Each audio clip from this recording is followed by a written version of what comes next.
membicarakan ulang. Jadi kemarin itu ada beberapa yang mengomentari terkait ada kementerian yang kok para pembantu yang membantu para menteri itu kok orang-orangnya menteri tersebut orang-orang di satu partai, kawan-kawannya gitu kan. Jadi banyak tuh yang mempertanyakan kenapa kok di sebuah kementerian yang membantunya kok orang-orangnya sendiri gitu, kenapa nggak orang lain. Terus kenapa di BUMN kok yang duduk di BUMN itu orang-orangnya dari partai tertentu gitu kan. Itu kan banyak ya sekarang mempertanyakan. Ya saya bilang bahwa apa masalahnya kalau sampai di sebuah kementerian misalnya dia butuh staf khusus, dia butuh tim yang diambil dari partainya, apa masalahnya saya tanya gitu kan. Karena memang dimanapun kita berada, saya bilang jangankan di kementerian ya, di perusahaan kita sendirilah gitu kan, atau kita bikin usaha kecil-kecilan, pasti yang kita ingin ajak untuk bekerja sama kan adalah orang-orang yang kita kenal, orang-orang terdekat kita atau kawan-kawan kita yang sudah kita percaya bisa membantu kita. Kan nggak mungkin ya kita mengajak orang yang kita nggak tahu siapa atau mengajak musuh kita untuk bekerja sama di perusahaan kita, kan nggak mungkin. Jadi itu sesuatu yang natural sebenarnya, sesuatu yang natural yang kita lakukan dimanapun ya, baik di usaha terkecil kita maupun di perusahaan yang kita buat gitu. Pasti kita akan melibatkan orang-orang yang kita sukai atau kita senangi atau yang kita percaya yang bisa bekerja sama dengan kita. Jadi kalau ada menteri misalnya ya di sebuah kementerian, dia menempatkan staf khususnya itu adalah kawannya atau orang satu partainya, itu sesuatu yang wajar. Atau dia membentuk tim di kementerian, terus dia mengisi tim itu dengan orang-orang partainya atau kawan-kawannya, nggak ada masalah selama mereka bisa membantu dia kan, nggak ada masalah dan itu wajar. Yang nggak wajar itu misalnya ada menteri lalu dia menempatkan orang yang sudah dia tahu track recordnya nggak bener ya, dia menempatkan musuhnya menjadi staf khususnya misalnya, dia menempatkan timnya orang-orang yang dia tidak sehati, kan nggak mungkin gitu. Jadi itulah saya tadi ya menyampaikan pendapat, saya bilang bahwa aneh kalau sampai ada yang mempertanyakan gitu, kenapa ada menteri atau ada pejabat negara yang menempatkan kawannya atau orang-orang partainya untuk membantu dirinya. Itu hal yang biasa, karena itu yang kita lakukan di kehidupan kita sehari-hari, baik di organisasi maupun di usaha kita, di perusahaan-perusahaan kita. Kita kan pasti akan melibatkan orang-orang yang kita percayai gitu. Ada yang mau bertanya nggak mengenai hal yang saya sampaikan tadi, atau ada hal yang lain yang mau ditanyakan? Monggo.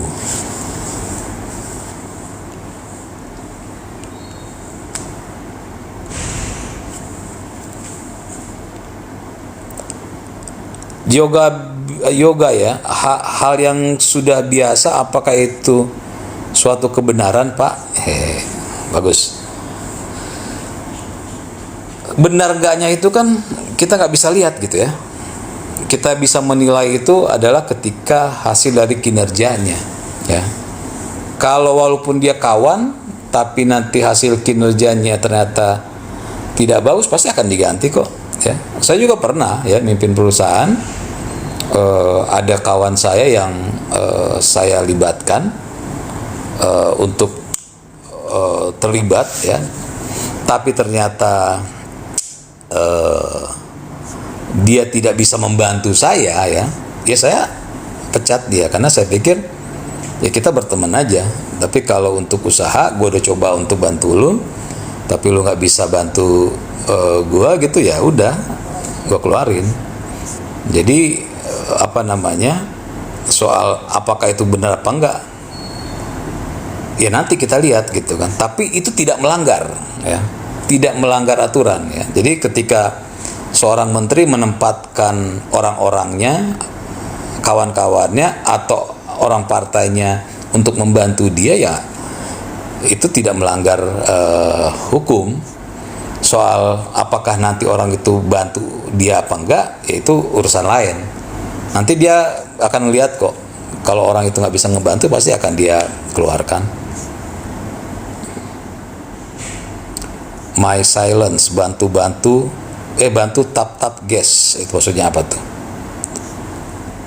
Lisa Yanti, Pak Teddy, aku bingung mau percaya sama siapa sekarang ini, Pak. Ya sebenarnya sih kalau dalam konteks ya yang saya bicarakan tadi, kita nggak perlu melihat percaya apa enggak, kita melihat itu hasilnya ya. Misalnya ada menteri ya, dia punya program A gitu kan, jalan nggak programnya? Ya kalau jalan ya udah gitu kan, itu yang kita lihat gitu. Jangan sebelum orang itu bekerja, sebelum orang itu melakukan program yang dia sampaikan, kita sudah menilai, ya itu kan nggak oke gitu ya. Jadi kalau Mbak Lisa nanya, Pak Ted, aku bingung mau percaya sama siapa sekarang ini, ya jangan percaya sesuatu yang belum kita lihat hasilnya. Ya biarin aja. Menteri mengatakan akan membangun berapa juta rumah, itu kan hal yang baik. Ya kita tunggu aja hasilnya gitu kan. Kalau bagus ya udah, berarti kita harus apresiasi. Kalau enggak ya kita akan minta untuk menterinya menuntaskan itu gitu. Jadi nggak perlu bingung. Mogu-mogu, reformasi telah gagal, Pak. Demokrasi tidak seindah itu kalau negaranya masih berkembang. Reformasi nggak gagal ya, karena reformasi itu kan bukan bukan kita dari zaman Orde Baru terus langsung pindah ke sesuatu yang sudah tertata, nggak juga. Kita masih berjuang. Jadi walaupun ada walaupun pergantian rezim, tetap kita terus berjuang ya. Karena negara yang lahir lebih dulu dari kita pun sampai hari ini masih masih berjuang ya, masih mengembangkan demokrasi. Jadi tidak demokrasi kan kata mogu-mogu, demokrasi tidak seindah itu ya. Memang demokrasi itu tidak seindah sinetron atau film, nggak bisa kan. Memang hidup ini memang sebuah negara itu harus ada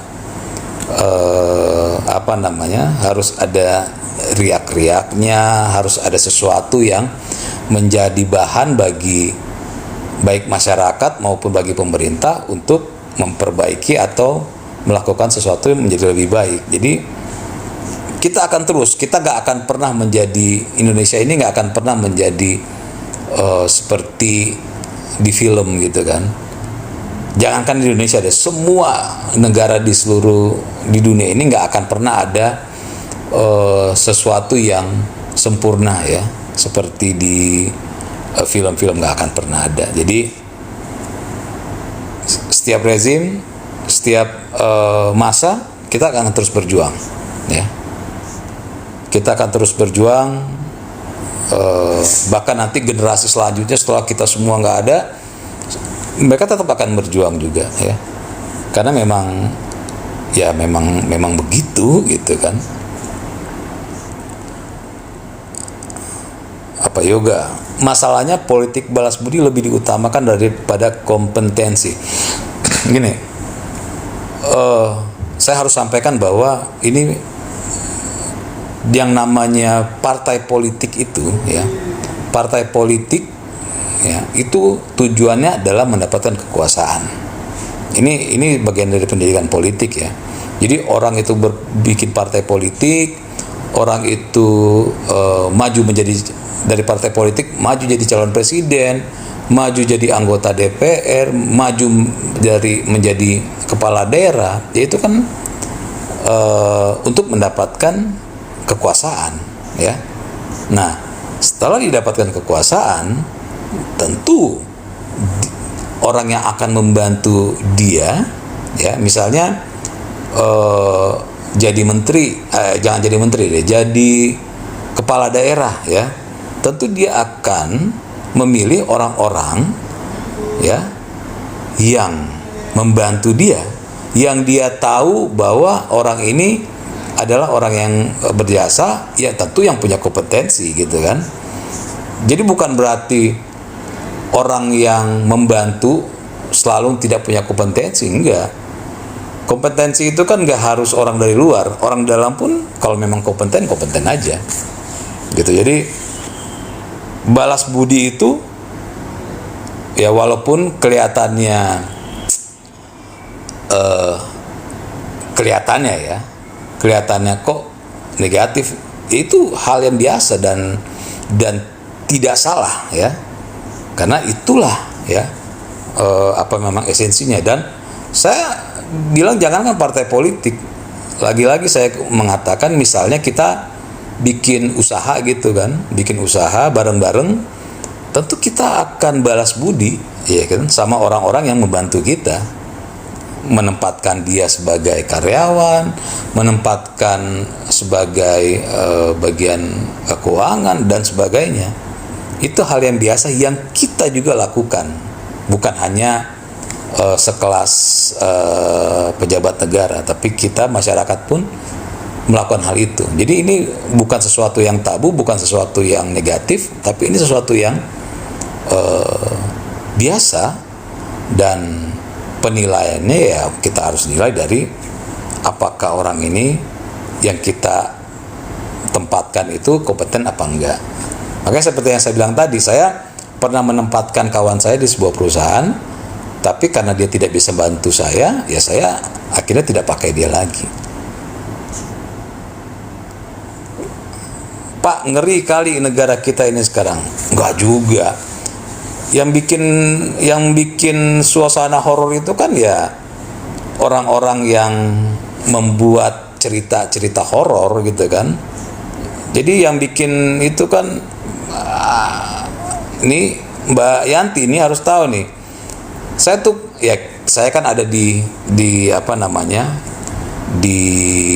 nasional lah ya. Orang-orang yang menakut-nakuti itu ya, itu hidupnya baik-baik saja kok, malah hidupnya mewah gitu. Mereka membuat sesuatu yang horor itu akan ada kepentingan politik ya, ada kepentingan politik yang mereka ingin memanfaatkan ya masyarakat supaya bergerak ya. Jadi sebenarnya mereka ini memanfaatkan, membuat framing, membuat cerita-cerita yang menakutkan seolah-olah negara begini dan begitu, itu supaya mereka kepentingan politik mereka itu secara gratis bisa diakomodir oleh masyarakat gitu ya. Padahal hidup mereka baik-baik saja, bahkan mewah ya.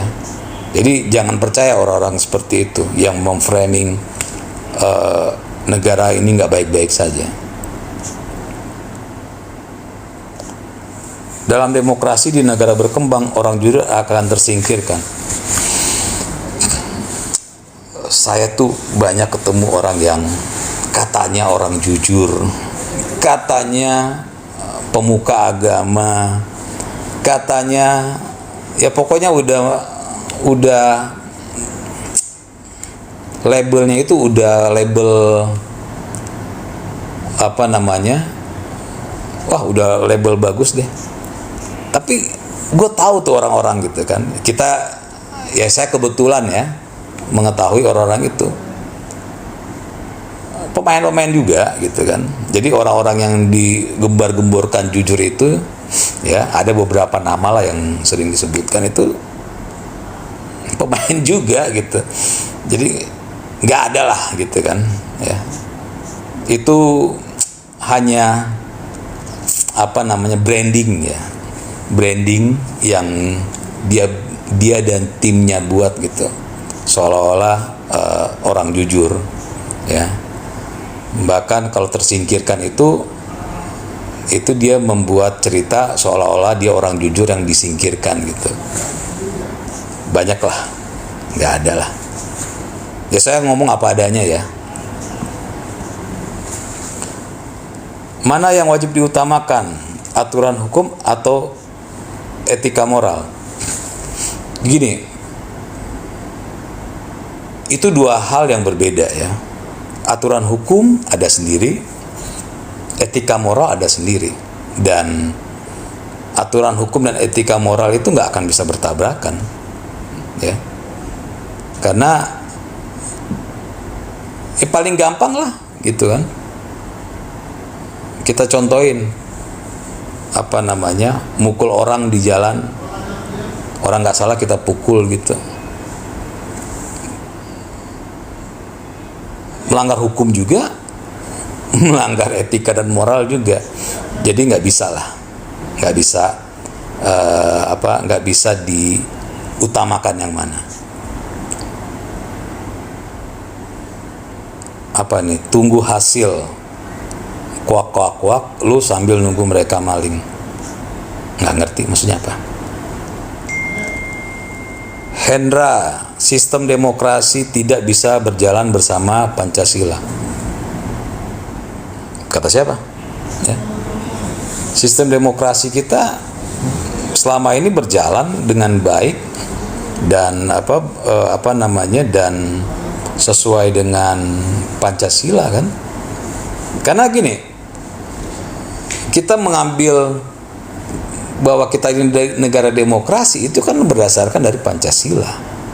Jadi bagaimana bisa kita mengatakan demokrasi tidak bisa berjalan bersama Pancasila? Kalau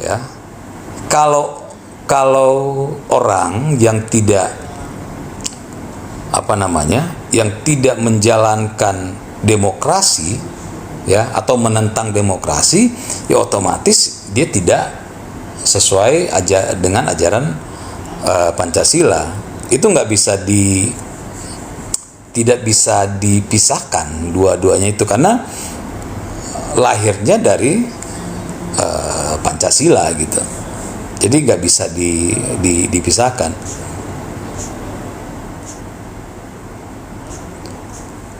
Sekarang ini saya hanya percaya dengan Pak Jokowi. Ya memang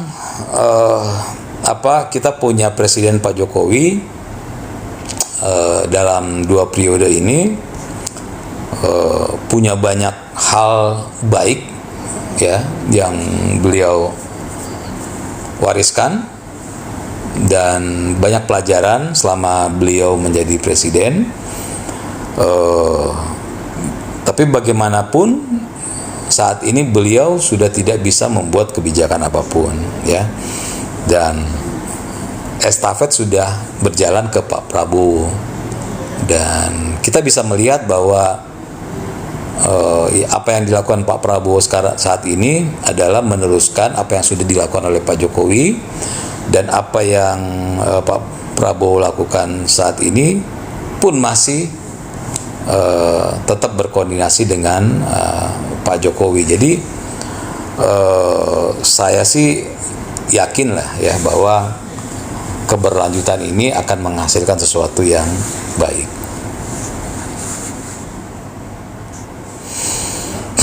Sudah saatnya tinggalkan demokrasi, belum waktunya kita berdemokrasi, terjebak romantisme bersepakat. Sebenarnya sih ya, kita nggak perlu begini, kita nggak perlu terlalu berpikir bahwa wah ini demokrasi dengan menelaah bahwa demokrasi harus A, B, dan C. Sebenarnya kita sudah menjalankan ya sesuatu di Pancasila itu berdasarkan Pancasila dan amanat Undang-Undang Dasar 45. Sebenarnya berjalanlah demokrasi dengan baik. Masalahnya kan sebenarnya bukan demokrasinya yang salah, bukan Pancasilanya yang salah, bukan konstitusi kita yang salah, tapi ketika kita tidak menjalankan ya Undang-Undang Dasar sesuai amanat Undang-Undang Dasar 45, kita tidak menjalankan sesuai dengan Pancasila, berarti kan yang tidak benar itu kan sebenarnya kita, ya pelakunya yang tidak melakukan. Jadi ketika orang tidak melakukan itu, jangan salahkan demokrasinya gitu kan, berarti kitanya.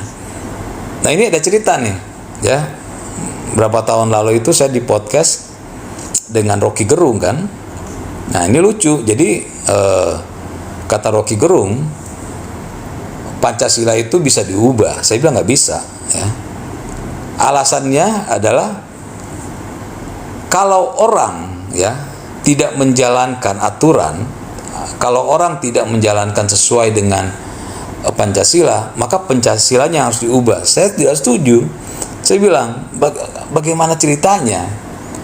Artinya kalau orang ya tidak melanggar aturan ya, misalnya orang melanggar aturan, orang yang salah atau aturannya? Ya orangnya yang salah gitu. Nah sama, tapi kata Rocky enggak, kalau orangnya melanggar aturan maka aturannya yang salah gitu. Nah jadi ada tuh, coba cari di YouTube itu lucu gitu kan. Nah sama seperti ini gitu kan, dengan pernyataan Anda tadi bahwa sudah saatnya tinggalkan demokrasi. Enggak, demokrasi itu bagus, Pancasila good, Undang-Undang Dasar 45 oke. Dan yang ada di Undang-Undang Dasar 45 di Pancasila itu kalau dilihat dari sisi agama itu sesuatu yang tidak melanggar agama juga. Jadi jangan seperti yang Rocky Gerung sampaikan, yang melanggar orang kok yang disalahkan aturannya gitu kan. Nah sama juga, kita yang melanggar, kita yang tidak menjalankan demokrasi dengan baik, kenapa demokrasinya yang disalahkan? Kenapa Pancasilanya yang disalahkan? Kenapa konstitusi kita yang disalahkan? Gitu. Ada lagi nih, politik adu domba yang sudah mendarah daging di Indonesia, Bang. Gini, politik adu domba itu bisa tidak terjadi kalau aparat kita tegas ya. Sesuatu kan, adu domba itu terjadi karena pasti ada hoax ya. Pasti ada fitnah ya, pasti ada sesuatu yang dikaburkan yang tidak sesuai dengan fakta. Makanya saya bilang bahwa sudahlah, kalau ada yang menyebarkan hoax langsung dieksekusi, langsung diproses hukum ya. Karena dengan seperti itu, kalau kita tegas ya, penegak hukum kita tegas, tidak peduli dengan yang namanya ada yang bilang HAM lah, ada yang bilang anti demokrasi, enggak lah ya. Pokoknya orang yang menyebarkan fitnah, menyebarkan hoax, menyebarkan sesuatu yang bisa menyebabkan kekacauan, itu langsung diproses hukum, itu langsung ditangani secara hukum, itu langsung kalau bisa dieksekusi, bisa ditangkap, agar supaya tidak ada lagi orang-orang yang melakukan seperti itu. Nah, kalau sudah itu ditegakkan, maka nggak akan ada namanya politik adu domba di negara ini, ya. Jadi itu bukan tradisi kita, itu adalah tradisi dari kelompok-kelompok ekstrim dari luar yang bawa masuk ke Indonesia, dan caranya supaya tidak ada lagi politik adu domba, ya ketegasan dari aparat hukum.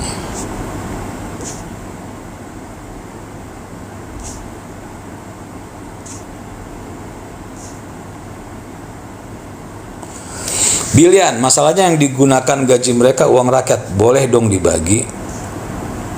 Enggak. Saya mau kasih tahu ya, nggak ada yang namanya uang rakyat. Yang ada namanya uang negara. Coba cari dimanapun ya, cari dimanapun, di undang-undang, di peraturan manapun ya, tidak ada yang namanya uang rakyat. Yang ada uang negara. Makanya kalau ditangkap itu KPK menangkap pelaku korupsi gitu ya, itu selalu mengatakan kerugian negara ya, kerugian negara merugikan keuangan negara. Nggak ada yang bilang merugikan keuangan rakyat ya. Jadi tidak ada yang namanya uang rakyat, yang ada adalah uang negara.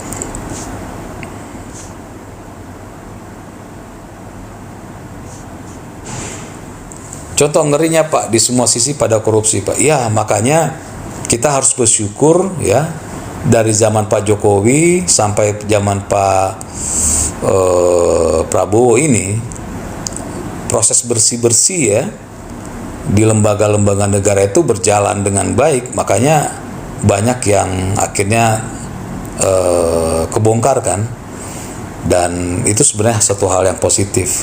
Semakin terbongkar pelaku-pelaku yang memanfaatkan jabatan, memanfaatkan kekuasaan untuk kepentingan pribadi, itu sudah semakin sempit sekarang ini, karena setiap mereka mau melakukan apapun untuk mengambil keuntungan dari jabatan dengan merugikan negara, itu sudah sangat cepat ketahuan ya. Semoga semakin banyak yang tertangkap, semakin banyak lagi yang takut untuk melakukan korupsi di lembaga negara. Adil Katanio, enggak, gue bukan staf sus, gue wakil ketua umum ya Partai Garda Republik Indonesia.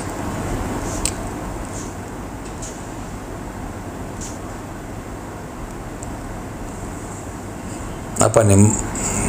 Maksud saya, jika tidak ada aturan hukum yang melarang, tapi secara etika moral buruk, apakah dibiarkan saja? Kalau nggak ada aturan hukum yang melarang, nggak ada sih.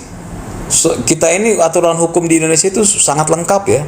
Bahkan sampai ke urusan sampai ke orang masuk ke pekarangan rumah kita aja tuh ada aturannya. Ya. Orang masuk ke pekarangan rumah kita tanpa izin, itu pun ada aturannya. Jadi nggak akan bisa aturan hukum bersinggungan dengan moral tuh nggak ada. Silakan dikasih contoh, nggak pernah ada, nggak akan pernah ada yang aturan hukum terus melanggar etika moral tuh nggak pernah ada.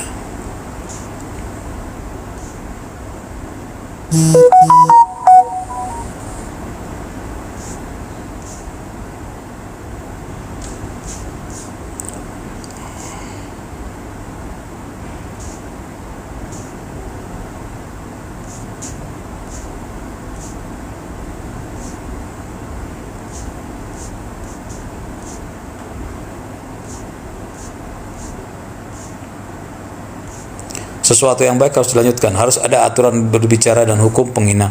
Ya, kalau yang menghina kepala negara itu memang sudah waktunya diproses hukum. Jadi nggak perlu lagi seperti Pak Jokowi, kan Pak Jokowi sudah mencontohkan bahwa ini loh, saya sudah coba bagaimana merangkul, tapi ya faktanya orang-orang yang dirangkul yang anti terhadap NKRI ini ketika dirangkul bukannya sadar tapi malah besar kepala. Makanya pemerintahan Pak Prabowo, saya berharap agar supaya yang menghina kepala negara harus diproses hukum, dan itu memang harusnya begitu.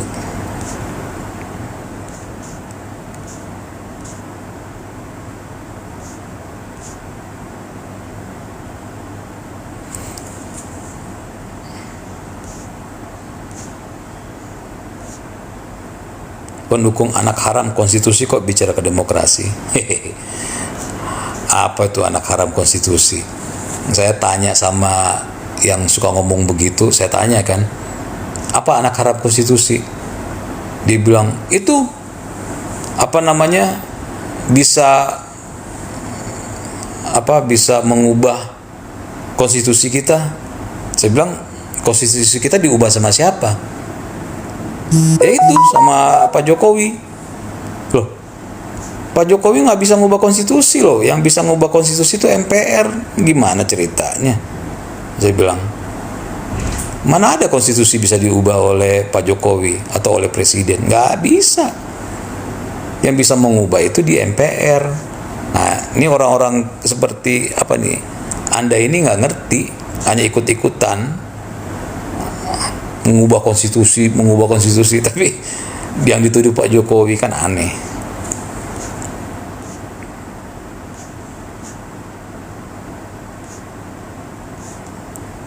Pancasila dan Undang-Undang Dasar 45 bisa ditafsirkan berbeda berdasarkan siapa yang jadi penguasa negeri.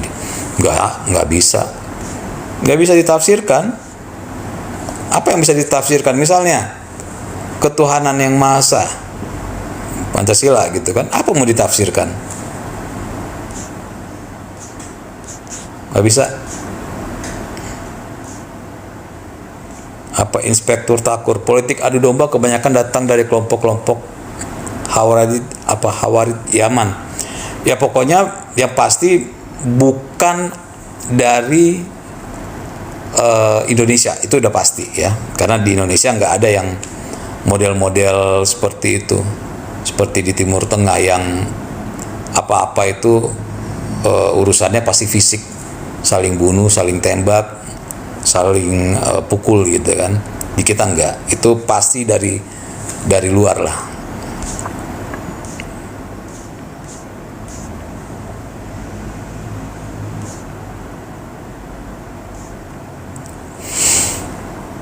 Negara itu hidupin rakyat, bukan rakyat hidupin negara. Negara tidak menghidupin rakyat ya, dan rakyat gak hidupi negara, karena negara itu adalah bagian dari rakyat, satu kesatuan gitu kan.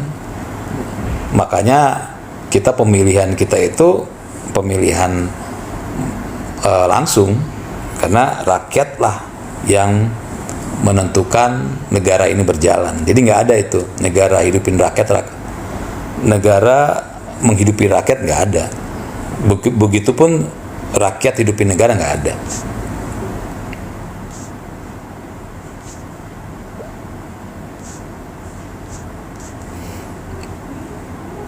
Undang-undang perampasan aset kapan disahkan, Bang? Ya kita tunggulah pemerintah dan DPR kan. Ini Horis, apakah korupsi bisa diminimalisir, Bang? Bisa. Ya, yang kita lagi lakukan ini kan meminimalis ya korupsi. Kalau untuk bersih sama sekali ya, bahkan negara yang sudah lebih lama dari kita pun masih berjuang kan. Dan saya kemarin di ILC mengatakan bahwa salah satu perbuatan tertua di dunia itu adalah korupsi ya. Jadi ini nggak bisa hilang, tapi diminimalisir bisa gitu. Karena korupsi itu bukan hanya pejabat negara, bahkan di strata yang paling bawah pun ya, di masyarakat biasa itu korupsi itu berjalan ya. Nyolong duit orang tua atau disuruh belanja rokok, tapi rokoknya misalnya 25.000 dibilang 27.000, itu kan korupsi juga. Kenapa Indonesia kok seperti liar, Bang? Hoax merajalela di medsos. Ya karena memang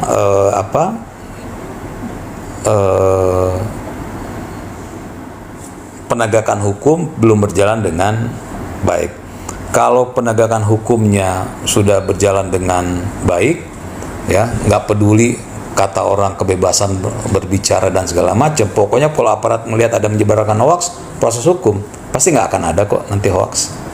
Orang kita kan begitu. Ya.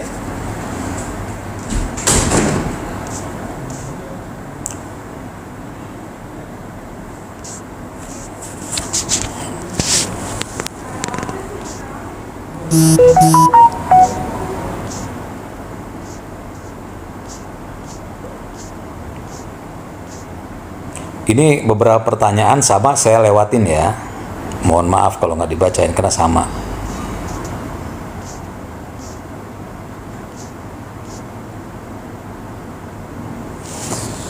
Ulah, kalau bagi-bagi bansos di depan istana apa itu pekerjaan presiden? Pertanyaannya, kalau presiden bagi-bagi bansos di depan istana, apakah itu melanggar atau tidak gitu kan?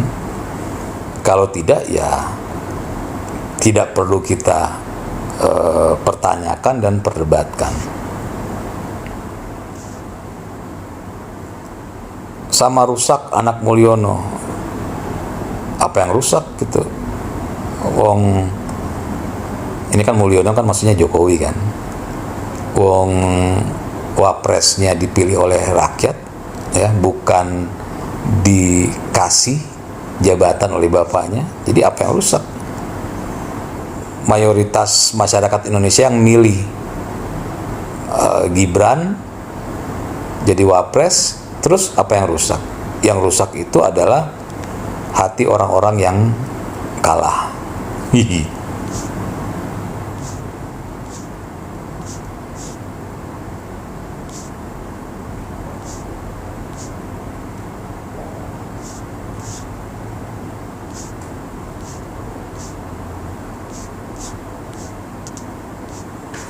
DPR-nya nggak setuju perampasan aset. Ya, kalau memang DPR-nya nggak setuju ya sudah, karena itu kan pilihan dari rakyat. Makanya kan saya selalu bilang bahwa kalau kalian mau mau memilih, mau punya cita-cita apapun untuk negara ini, maka pilih partai yang punya visi. Misalnya untuk perampasan aset dia akan upayakan, ya itu yang dipilih gitu.